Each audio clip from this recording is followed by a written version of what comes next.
കൂടിയാണ് തെരഞ്ഞെടുപ്പിൽ മത്സരിക്കുന്നത്? അല്ലല്ലോ. മുസ്ലിം ലീഗ് 2 പാർലമെന്റ് സീറ്റിൽ മത്സരിക്കുന്ന മുസ്ലിം ലീഗാണോ 540 അംഗങ്ങളുടെ ഇന്ത്യൻ പാർലമെന്റിൽ നിലപാട് സ്വീകരിക്കാൻ പോകുന്നത്? അല്ലല്ലോ. അപ്പം അങ്ങനെയല്ല. ഞങ്ങൾ ഈ രാജ്യത്തെ എല്ലാവരെയും കൂട്ടുപിടിക്കുന്ന ഒരു മഹാപ്രസ്ഥാനം രൂപീകരിക്കാൻ വേണ്ടിയുള്ള തീരുമാനമെടുത്തിട്ടുണ്ട്. അതിൽ ഞങ്ങളുടേതല്ലാത്ത ആളുകളെ ഞങ്ങൾ സ്വീകരിക്കുന്നത് പുതിയ കാര്യമല്ല. 1957 ആദ്യത്തെ കമ്മ്യൂണിസ്റ്റ് ഗവൺമെന്റ് വന്നപ്പോൾ അതിൽ ശ്രീ വി ആർ കൃഷ്ണയ്യരുണ്ടായിരുന്നു. മുസ്ലിം ലീഗിന് ഇത്തരം അനുഭവങ്ങളില്ലേ? മുസ്ലിം ലീഗ് പലപ്പോഴും UDF-ന്റെയും BJP-യുടെയും സഹായത്തോടുകൂടിയുള്ള സംയുക്ത സ്ഥാനാർത്ഥികളെ തെരഞ്ഞെടുപ്പിൽ മത്സരിപ്പിച്ചിട്ടുണ്ട്. ഉണ്ടല്ലോ. അതൊക്കെ നമ്മുടെ ചരിത്രത്തിന്റെ ഭാഗമാണ്. അത് തെരഞ്ഞെടുപ്പിൽ സ്വതന്ത്ര സ്ഥാനാർത്ഥികളെ നിർത്തുക, പാർട്ടിക്കും പ്രസ്ഥാനത്തിനും പുറത്തുള്ള ആളുകളെ ആകർഷിക്കാൻ പരിശ്രമിക്കുക, ഇതെല്ലാം പുതിയ കാര്യമല്ല. പക്ഷേ കഴിഞ്ഞ തവണ ഇവിടെ നടന്ന രാഷ്ട്രീയ പരീക്ഷണം പിന്നീട് CPM-ന്റെ കേന്ദ്ര നേതൃത്വം പോലും പുനരാലോചിക്കുകയും അത് വ്യക്തമായി തിരുത്തി പറഞ്ഞതുമാണ്. PDP-യുമായുള്ള ബന്ധം പ്രത്യേകിച്ച് എന്ന് വെച്ചാൽ താങ്കൾ ഇപ്പോൾ പറഞ്ഞു, താങ്കൾ പൊന്നാനിയുടെ നിയമസഭാ പ്രതിനിധി കൂടിയാണ്. പൊന്നാനിയുടെ മതനിരപേക്ഷ പാരമ്പര്യം ഇത്ര വ്യക്തമായി അറിയാവുന്ന താങ്കൾ തന്നെ പൊന്നാനിയിൽ നേരത്തെ അദ്ദേഹം ചോദിച്ചതുപോലെ CPM-ന് പുറത്തുള്ള ഒരു സ്ഥാനാർത്ഥിക്ക് മതനിരപേക്ഷ പാരമ്പര്യവുമായി പൊന്നാനിക്കാരുടെ മുൻപിലേക്ക് എത്താൻ കഴിയൂ എന്ന് പറയുന്നത് പൊന്നാനിയിലെ ജനങ്ങളോട് ചോദിക്കുന്ന ഒരു ചോദ്യമല്ലേ? ഈ പൊന്നാനി പാർലമെന്റ് മണ്ഡലത്തിൽ ഞങ്ങൾ കമ്മ്യൂണിസ്റ്റുകാർ മാത്രമേ ഉള്ളൂ എന്ന് കരുതാനുള്ള മൗഢ്യമുണ്ട് ഞങ്ങൾക്ക് അത്ര അഹങ്കാരങ്ങളൊന്നുമില്ല. ഞങ്ങൾക്ക് ഈ രാജ്യത്തിന്റെ 540 അംഗങ്ങൾ ഇന്ത്യൻ പാർലമെന്റിൽ ഞങ്ങൾക്ക് ഭൂരിപക്ഷം കിട്ടുമെന്ന് പറയാനുള്ള മൗഢ്യമുണ്ടോ? ഞങ്ങൾ അതുകൊണ്ടാണല്ലോ 15 രാഷ്ട്രീയ പാർട്ടികൾ വിളിച്ചു ചേർത്തത്. ഞങ്ങൾ എവിടെയും പോയി മാളത്തിൽ ഒളിക്കലല്ലോ ചെയ്യുന്നത്. നിങ്ങൾക്ക് CPIM-ന് എന്ത് ചെയ്യാൻ പറ്റുമെന്നായിരുന്നു അവർ ചോദിച്ചത് കഴിഞ്ഞ 3 മാസം. ഞങ്ങൾക്ക് ചെയ്യാൻ പറ്റുമെന്ന് ഞങ്ങൾ തെളിയിച്ചല്ലോ. 15 രാഷ്ട്രീയ പാർട്ടികൾ വിളിച്ചുകൂട്ടി ദേശീയ പ്രസ്ഥാനം ഉണ്ടാക്കിയല്ലോ. 5 മുഖ്യമന്ത്രിമാരുൾപ്പെടുന്ന പ്രസ്ഥാനമാണല്ലോ. ആ ദേശീയ പ്രസ്ഥാനം കോൺഗ്രസിനെയും BJP-നെയും അകറ്റി നിർത്തുന്ന ഒരു 3ാം മുന്നണിക്ക് വേണ്ടി നിലപാട് സ്വീകരിക്കുമെന്ന് പറഞ്ഞല്ലോ. ഇനിയിപ്പോൾ അവർ പറയാൻ പോകുന്നത് അതിൽ ചില ദൗർബല്യങ്ങളുണ്ടെന്നാണ്. ഉണ്ടാകാം. പക്ഷേ ഞങ്ങൾ നിഷ്ക്രിയരായിരിക്കാതെ ഈ രാജ്യത്തെ മതനിരപേക്ഷ പ്രസ്ഥാനത്തെ കെട്ടിപ്പടുക്കാൻ വേണ്ടി പരിശ്രമിച്ചുകൊണ്ടിരിക്കുകയാണ്. അത് മുസ്ലിം ലീഗിന്റെ അണികൾക്ക് വേണ്ടി കൂടിയുള്ള പ്രവർത്തനമാണെന്ന് മുസ്ലിം ലീഗ് നേതാക്കൾ മനസ്സിലാക്കണം. മലപ്പുറത്ത് 2 സീറ്റ് കിട്ടാൻ വേണ്ടി CPIM-നെ ആക്ഷേപിക്കുമ്പോൾ CPIM നേതൃത്വം കൊടുക്കുന്ന ദേശീയ പ്രസ്ഥാനം ആർക്ക് വേണ്ടിയാണ് പോരാടുന്നതെന്ന് മനസ്സിലാക്കാനുള്ള പ്രാഥമിക മര്യാദ മുസ്ലിം ലീഗിനുണ്ടാകണം.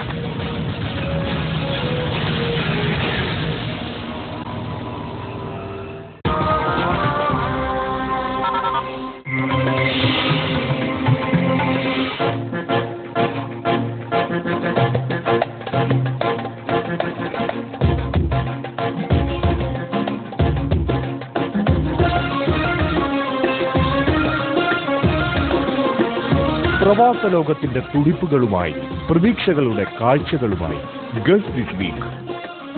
ഗൾഫ് ദിസ് വീക്ക് ശനിയാഴ്ച വൈകിട്ട് 3:30 മഴവിൽ മനോരമയിൽ. ഗൾഫ് ദിസ് വീക്ക് നിങ്ങൾക്കായി അവതരിപ്പിക്കുന്നത് Lulu hyper market, super market and department store where the world comes to shop.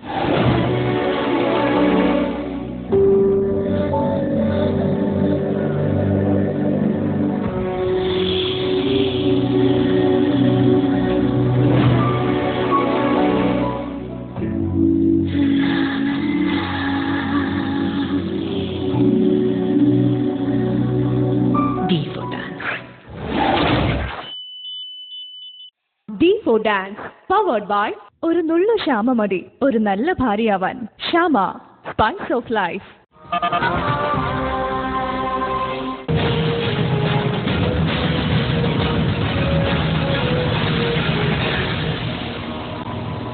ഞാൻ തിരിച്ചറിയാം. ഇനി പ്രേക്ഷകരുടെ ചോദ്യങ്ങളിലേക്ക് കൂടി താമസിനോട് ചോദ്യം. ഈ മാർക്സ് പാർട്ടി അഴിച്ചുവിടുന്ന പ്രധാനപ്പെട്ട പ്രചരണം വികസന പ്രവർത്തനങ്ങൾ ഇവിടെ കാര്യമായി നടക്കുന്നില്ല എന്നുള്ളതാണ്. ഇപ്പോൾ കാര്യമായി മുസ്ലിം ലീഗിനെതിരെയും UDF-നെതിരെ അഴിച്ചുവിടുന്ന പ്രചരണം. എന്നാൽ ഇവിടെ കൂടുതൽ വികസന പ്രവർത്തനങ്ങൾ കൊണ്ടുവരുമ്പോഴും വിദ്യാഭ്യാസ സ്ഥാപനങ്ങൾ കൊണ്ടുവരുമ്പോഴും മറ്റു കാര്യങ്ങൾ കൊണ്ടുവരുമ്പോഴും കിട്ടേണ്ടതിലധികം ഇതാ വാരിക്കോരി കൊടുക്കുന്നു എന്ന് പറയുന്നത് മാർക്സ് പാർട്ടി നേതാക്കന്മാർ. അതെന്തുകൊണ്ടാണ്? ഞാൻ പറയുന്നു, ഞാൻ ഇപ്പൊ പറയുന്നു, നിഷേധിച്ചിട്ട് കാര്യമില്ല. ബഷീർ സാഹിബ്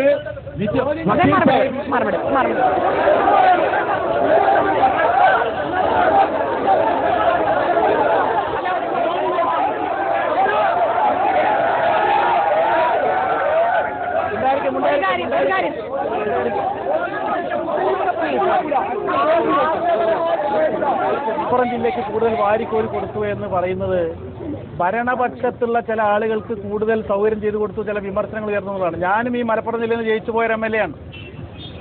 ഈ ജില്ലയ്ക്ക് ആവശ്യമായ കാര്യങ്ങൾ നേടിയെടുക്കുന്നതിൽ ഞങ്ങളെല്ലാം ഒന്നിച്ചാണ് പോരാടിയിട്ടുള്ള പല കാര്യങ്ങളും. ഞങ്ങളെല്ലാം ഒന്നിച്ചാണ് പോരാടിയിട്ടുള്ളത്. ഈ തീരദേശത്തുള്ള ഞങ്ങൾ MLA-മാർ 6 പേരും ചേർന്നിട്ടാണ് പല ആവശ്യങ്ങൾക്കും ഗവൺമെന്റിനെ സമീപിച്ചിട്ടുള്ളത്. അതുകൊണ്ട് അത്തരം ആക്ഷേപങ്ങളൊന്നും ശരിയല്ല. പക്ഷേ ഭരണകക്ഷി അംഗങ്ങൾക്ക് മന്ത്രിമാരുടെ മണ്ഡലങ്ങളിൽ മാത്രം വികസനം കേന്ദ്രീകരിക്കുമ്പോൾ ഭരണപക്ഷത്തുള്ള ആളുകൾ വിമർശനം ഉന്നയിക്കും. അതുകൊണ്ട് സ്വാഭാവികമായിട്ടും ഭരണകക്ഷത്തിലുള്ള മന്ത്രിമാരുടെ മണ്ഡലങ്ങളിൽ കൂടുതൽ കാര്യങ്ങൾ ചെയ്യുമ്പോൾ ഉണ്ടാകുന്ന വിമർശനം എന്നതിന്റെ അപ്പുറത്ത് അത് രാഷ്ട്രീയമായിട്ടൊന്നും കാണേണ്ട കാര്യമില്ല. ശ്രീരാമകൃഷ്ണൻ പറഞ്ഞതിൽ ചെറിയൊരു വിയോജിപ്പ്. ഇവിടെ ഒരു സുഹൃത്ത് ചോദിച്ചു, മലപ്പുറം ജില്ലയ്ക്ക് കൊടുത്ത സമയത്ത് നിങ്ങൾ എന്തിനാണ് എതിർത്തത്? അദ്ദേഹം പറഞ്ഞ മറുപടി ഭരണമുന്നണിയിലെ ആളുകൾക്ക് പ്രത്യേകമായിട്ട് കൊടുത്തോണ്ടാണ് എതിർത്തത്. അല്ല, ശരിയല്ല പറഞ്ഞത്. കാരണം ഉമ്മൻചാണ്ടി ഗവൺമെന്റാണ് ചരിത്രത്തിലാദ്യമായി 140 MLA-മാർക്കും 5 കോടി രൂപയ്ക്ക് ആസ്തി വികസനം ഫണ്ട് കൊടുത്തത്. അത് രാമകൃഷ്ണന് കിട്ടിയിട്ടുണ്ട്. കക്ഷി നോക്കാതെ മറ്റൊന്നും നോക്കാതെ ശ്രീരാമകൃഷ്ണൻ അടക്കമുള്ള MLA-മാർക്ക് ഇന്ന് രാജ്യത്ത് പറയാൻ കഴിയുന്നത് ഉമ്മൻചാണ്ടി ഗവൺമെന്റ് നിഷ്പക്ഷമായി കൊടുത്ത ആസ്തി വികസനത്തിന്റെ 5 കോടി രൂപയാണ്. ഈ പറയുന്നത് എന്തർത്ഥമുള്ളത്? അദ്ദേഹത്തിനോട് എല്ലാ ബഹുമാനവും ഞാൻ വെച്ചുകൊണ്ട് പറയട്ടെ. മലബാർ പാക്കേജ് പ്രഖ്യാപിച്ചപ്പോൾ കേരളത്തിലെ എല്ലാ MLA-മാർക്കും 15 കോടി രൂപയുടെ നിർദ്ദേശങ്ങൾ സമർപ്പിക്കാൻ ഡോക്ടർ തോമസ് ഐസക് അവസരം കൊടുത്തിരുന്നു. 15 കോടി രൂപ. 1. 2, മലപ്പുറം ജില്ലയിൽ UDF-ന് മേൽക്കൈയുണ്ടെന്ന് ഞങ്ങൾക്ക് എല്ലാവർക്കും അറിയാലോ. ഇവിടെ തദ്ദേശ സ്വയംഭരണ സ്ഥാപനങ്ങൾക്കുള്ള പദ്ധതി വീതം നിശ്ചയിച്ച് താഴേക്ക് കൊടുക്കാൻ തീരുമാനിച്ച LDF ഗവൺമെന്റാണ്. അന്ന് ആ ഗവൺമെന്റ് തീരുമാനിച്ചത് LDF-ന്റെ പഞ്ചായത്തുകൾക്ക് കൂടുതൽ UDF-ന്റെ പഞ്ചായത്തുകൾ കുറവെന്നല്ല. കേരളത്തിൽ ഏറ്റവും കൂടുതൽ ഫണ്ട് കിട്ടിയത് മലപ്പുറം ജില്ലാ പഞ്ചായത്തിനാണ്. കാരണം മലപ്പുറം ജില്ലയിലെ ജനസംഖ്യയുടെ ആനുപാതികമായിട്ട് മലപ്പുറത്തേക്ക് കൊടുക്കാൻ തീരുമാനിച്ചു. അപ്പൊ ജനസംഖ്യ ആനുപാതികമായിട്ട് വികസന പ്രവർത്തനങ്ങൾ പങ്കുവയ്ക്കുക എന്നുള്ള ദൗത്യം LDF എല്ലാ കാലത്തും സ്വീകരിച്ചിട്ടുണ്ട്. രാഷ്ട്രീയ പാർട്ടികളുടെ സ്വാധീനവും തീരെ നോക്കാത്ത സമീപനം സ്വീകരിക്കാനുള്ള തന്റെ ഇടം എല്ലാ കാലത്തും LDF സ്വീകരിച്ചിട്ടുണ്ട്. എന്റെ ചോദ്യം ശ്രീരാമകൃഷ്ണൻ MLA അവർജനോടാണ്. 16ാം ലോക്സഭയിലെ തെരഞ്ഞെടുപ്പ് എന്ന് പറയുന്നത് ഇന്ത്യയിലെ വർഗീയ ഫാസിസ്റ്റ് ശക്തികളും നിങ്ങൾ വർത്തമാനം പറഞ്ഞിട്ടാണ് ഇന്ത്യ രാജ്യത്തെ വർഗീയ ഫാസിസ്റ്റ് ശക്തികളും മതേതര ചേരിയിലുള്ള കക്ഷികളും തമ്മിലുള്ള പോരാട്ടമാണ് 16ാം ലോക്സഭയിലേക്ക് നടക്കാൻ പോകുന്നത്. ആ വിഷയവുമായി തെരഞ്ഞെടുപ്പിൽ പാർലമെന്റിനകത്ത് പെർഫോം ചെയ്യാൻ കഴിയുന്ന സ്ഥാനാർത്ഥികളെയാണ് നമ്മൾ സാധാരണഗതിയിൽ പാർട്ടികൾ തെരഞ്ഞെടുപ്പിൽ മത്സരരംഗത്തേക്ക് ഇറക്കാം. ഇവിടെ പൊന്നാനി നിയോജക മണ്ഡലത്തിൽ നിന്ന് ഐക്യജനാധിപത്യ മുന്നണിയുടെ പ്രതിനിധിയായി മത്സരിക്കുന്ന ശ്രീ ET മുഹമ്മദ് ബഷീർ സാഹിബ് എത്രയോ പാർലമെന്റിൽ തന്റെ കഴിവ് തെളിയിക്കുകയും നിയമസഭയിൽ ഏറ്റവും നല്ല സാമാജികൻ എന്ന പാർലമെന്റിൽ വ്യക്തമായി പ്രശ്നങ്ങൾ അവതരിപ്പിക്കാൻ കഴിയുന്ന ഒരു പാർലമെന്റേറിയൻ അനുഭവ സമ്പത്തുള്ള ഒരാളെയാണ് വിടേണ്ടത്. പകരം ഇടതുപക്ഷം നിർത്തുന്ന സ്ഥാനാർത്ഥിയുടെ യോഗ്യതയാണ് അവർ ചോദ്യം ചെയ്യുന്നത്. ഞാൻ ശ്രീ ET മുഹമ്മദ് ബഷീർ എന്ന് പറയുന്ന ബഹുമാനനായ രാഷ്ട്രീയ നേതാവിന്റെ കഴിവിനെയോ വ്യക്തിത്വത്തെയോ അദ്ദേഹത്തിന്റെ നേതൃത്വ പാടവത്തെയോ തള്ളിക്കളയാൻ തയ്യാറല്ല. അദ്ദേഹം ഏറ്റവും ആദരണീയനായ ഒരു നേതാവാണ്. പക്ഷേ അദ്ദേഹം ആരെ പ്രതിനിധാനം ചെയ്യുന്നു? അദ്ദേഹം പ്രതിനിധാനം ചെയ്യുന്ന വലതുപക്ഷ രാഷ്ട്രീയമാണ്. അദ്ദേഹം പോകുന്നത് കോർപ്പറേറ്റുകൾക്ക് കൈയൊന്നിച്ചു കൊടുക്കാൻ വേണ്ടിയാണ്. അതാണ് ഇതിന്റെ പ്രതിഷേധത്തിന്റെ പ്രശ്നം. അതുകൊണ്ട് അദ്ദേഹം വ്യക്തിപരമായിട്ട് കഴിവുള്ള ആളായിട്ട് കാര്യമില്ല.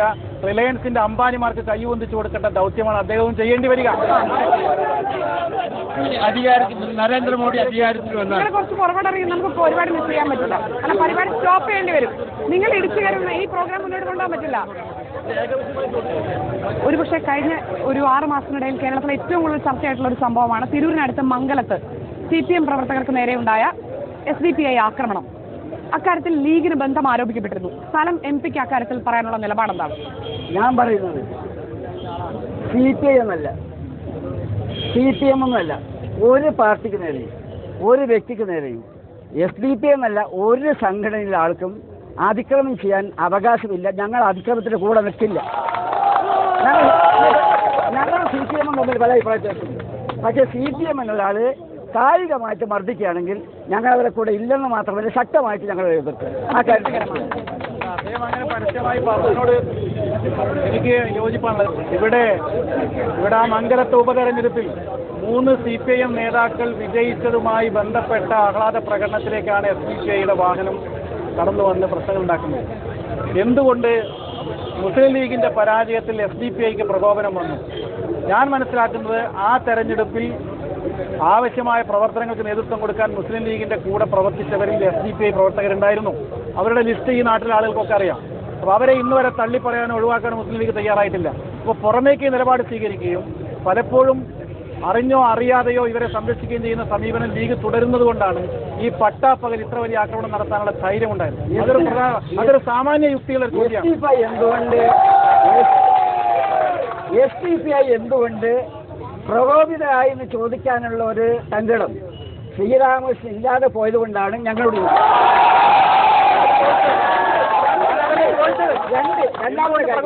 രണ്ടാമത്തെ കാര്യം, നിങ്ങൾ ഈ ഭീകരതയെ പറ്റി പറയുന്നുണ്ടല്ലോ.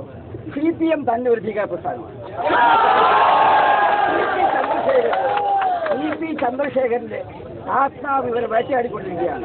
CPM ആണ് കലാപരാഷ്ട്രീയത്തിന്റെ ബാലപാഠം കേരളത്തിലെ ജനങ്ങൾ. അദ്ദേഹത്തെ പോലെ രാഷ്ട്രീയ നേതാവ് ഇതൊക്കെ അദ്ദേഹം പറഞ്ഞു ഞാൻ പറയുന്നത് പഴകിപ്പൊളിച്ച വർത്തമാനം പറയുന്നത്, പഴകിപ്പൊളിച്ച ആരോപണങ്ങളാണ് അദ്ദേഹം പറഞ്ഞിരിക്കുന്നത്. ഇവിടെ CPM പ്രവർത്തകരാണ്. ഇത് ശരിയല്ല. നിങ്ങൾ ആരെ കൂവി തോൽപ്പിക്കുന്നത്?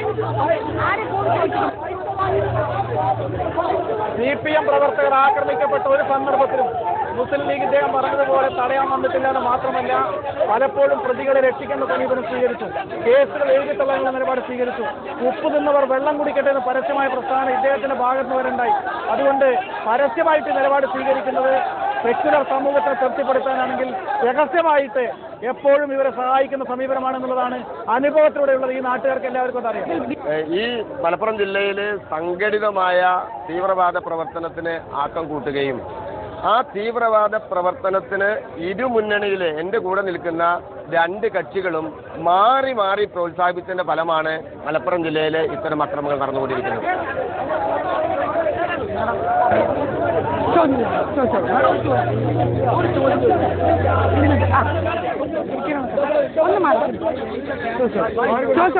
പ്രിയപ്പെട്ട ശ്രീരാമകൃഷ്ണൻ, അങ്ങ് ഈ ചർച്ചയിൽ അര ഡസനെങ്കിലും കോർപ്പറേറ്റ് എന്ന പദം ഉച്ചരിച്ചു. നമുക്ക് പൊന്നാനി പാർലമെന്റ് മണ്ഡലത്തിന്റെ മാത്രം കഥ പറയാം. കോർപ്പറേറ്റുകൾക്കെതിരിലാണ് നിങ്ങളുടെ നിലപാട് എന്ന് പറഞ്ഞു. പൊന്നാനി നിയോജക മണ്ഡലത്തിലെ ബി അബ്ദുറഹ്മാൻ സ്വയം തന്നെ ഒരു കോർപ്പറേറ്റ് ആണ്. ആ കോർപ്പറേറ്റിൽ നിന്ന് എന്റെ ചോദ്യം ആ കോർപ്പറേറ്റിൽ നിന്ന് പിണറായി വിജയൻ എത്ര രൂപ ആ കോർപ്പറേറ്റിൽ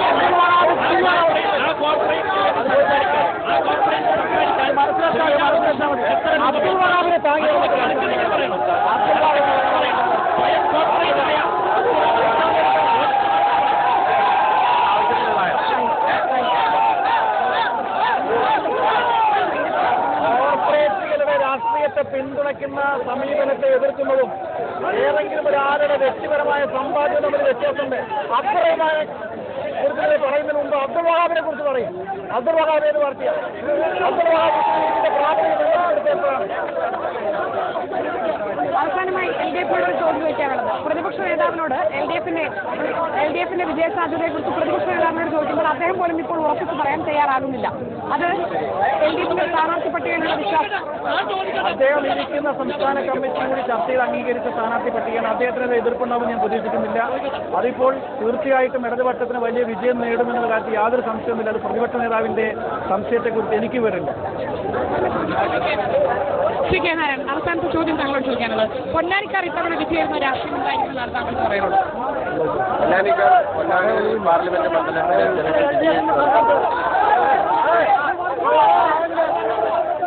പൊന്നാനി പാർലമെന്റ് തെരഞ്ഞെടുപ്പിൽ ഇവിടെ കാണുന്ന ഈ പ്രകോപനമുണ്ടാക്കുന്നവരല്ല യഥാർത്ഥത്തിൽ പൊന്നാനി.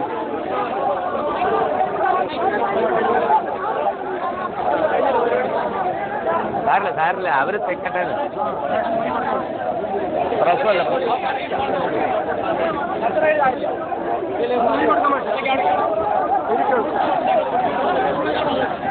വേണ്ട ഒന്നും ചെയ്യണ്ട.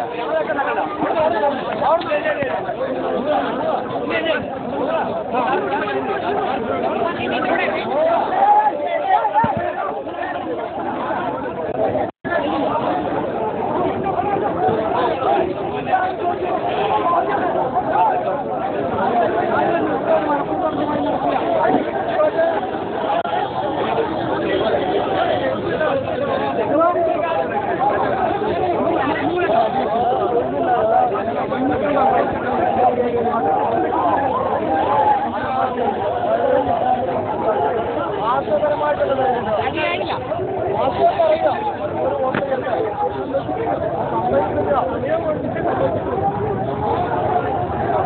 കയ്യൂർക്കൊണ്ട് കാര്യങ്ങളാണ്